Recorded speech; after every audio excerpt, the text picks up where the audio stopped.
बेटा animal tissues की introduction को समझने के लिए हम सबसे पहले यहां पर एक एग्जाम्पल ले लेते हैं। बेटा इस वाली एग्जाम्पल में मैंने यहां पर एक इंसान बनाया हुआ है। आई होप कि आप मेरी इस डायग्राम को नजरअंदाज कर लोगे, क्योंकि बेटा मेरी आर्ट अच्छी नहीं है, दैट्स वाई। बेटा जो ये इंसान है, एक जाहिर सी बात है, इसको ख्वाहिश होगी मूवमेंट करने की, इसको ख्वाहिश होगी और जरूरत होगी सांस लेने की। बेटा ये मूवमेंट कैसे कर लेता है, बेटा ये सांस कैसे ले लेता है? हाँ इतना तो है कि हम बोलेंगे कि ये नाक से इनहेल कर लेता है, लेकिन मैकेनिज्म है क्या? तो इंट्रोडक्शन में अगर हम समझेंगे, अगर जो ये इंसान यहां पर है, अगर इसको मूवमेंट करनी है तो मूवमेंट किन चीजों से ही करता है? उसके लिए रेस्पॉन्सिबल होती है बेटा मसल्स। क्या होती है बेटा? मसल्स। सिमिलरली जब ये बेटा सांस लेता है तब कौन सी मसल्स की इसको जरूरत पड़ती है? वो दो मसल्स होती है जिसकी इसको जरूरत पड़ती है। एक होती है बेटा डोम शेप्ड मसल जो लंग्स के नीचे होती है, कॉल्ड एज डायफ्राम, और बेटा जो रिब्स के अंदर मसल्स होती है present between the ribs, called as the intercostal muscles, उनकी जरूरत पड़ती है। तो पता क्या चला? पता ये चला कि जब एक इंसान को मूवमेंट करनी है, जब एक इंसान को ब्रीथिंग करनी है, इन दोनों चीजों के लिए इंसान को मसल्स की जरूरत है। और इन मसल्स को हम पढ़ने ही वाले हैं, क्योंकि हमारा टॉपिक ही था एनिमल टिश्यूज, तो इन मसल्स को हम पढ़ने वाले हैं under topic called as muscular tissue. तो पता क्या चला कि जो हमारा टॉपिक एनिमल टिश्यूज है, इनमें से हमको एक टिश्यू पढ़ना है कॉल्ड एज मस्क्यूलर टिश्यू। अच्छा बेटा चलते हैं आगे, इंट्रोडक्शन को और थोड़ा आगे एक्सटेंड कर लेते हैं। मुझे एक बात बताइए बेटा, अगर आप इस डायग्राम को गौर से देख रहे होगे तो यहां पर बेटा मैंने एक सेल बनाई हुई है। बेटा जो ये मेरी सेल है ना, ये बेटा यहां पर रो रही है। बेटा आप इस सेल से सवाल कर लोगे, आप इसको बता दोगे कि सेल जरा मुझे एक बात बता दो, आप क्यों रो रही हो?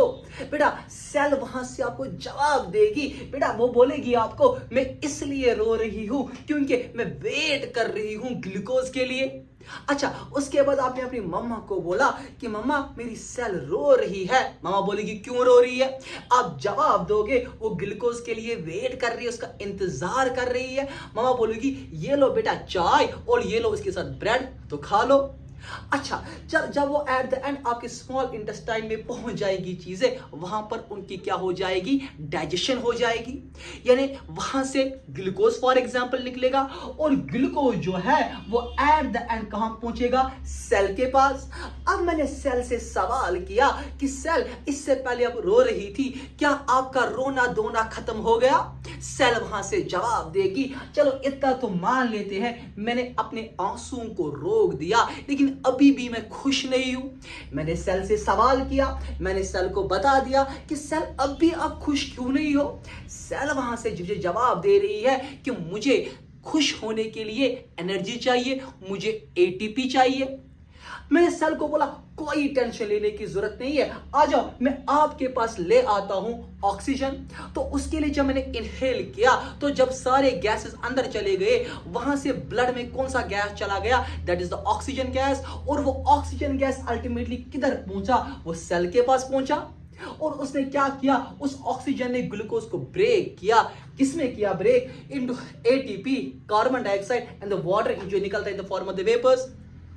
अब मैंने सेल को बोला, सेल क्या आप खुश हुई? हाँ बेटा अब सेल मुस्कुरा रही है क्योंकि इसको एटीपी मिल गया, क्योंकि इसको एटीपी मिल गया। लेकिन यहां पर आप मुझसे एक सवाल कर लोगे, मैं बताऊंगा बेटा क्या सवाल कर लोगे। आप बताओगे सर मुझे एक बात बता दीजिए, फूड से जो अल्टीमेटली ग्लूकोज सेल के अंदर चला गया, सर जो आपने इनहेल किया वहां से जो लंग से आपके सेल तक जो एट द एंड ऑक्सीजन चला गया, वो किसकी मदद से चला गया? बेटा मेरा जवाब होगा उसको ट्रांसपोर्ट किसने किया?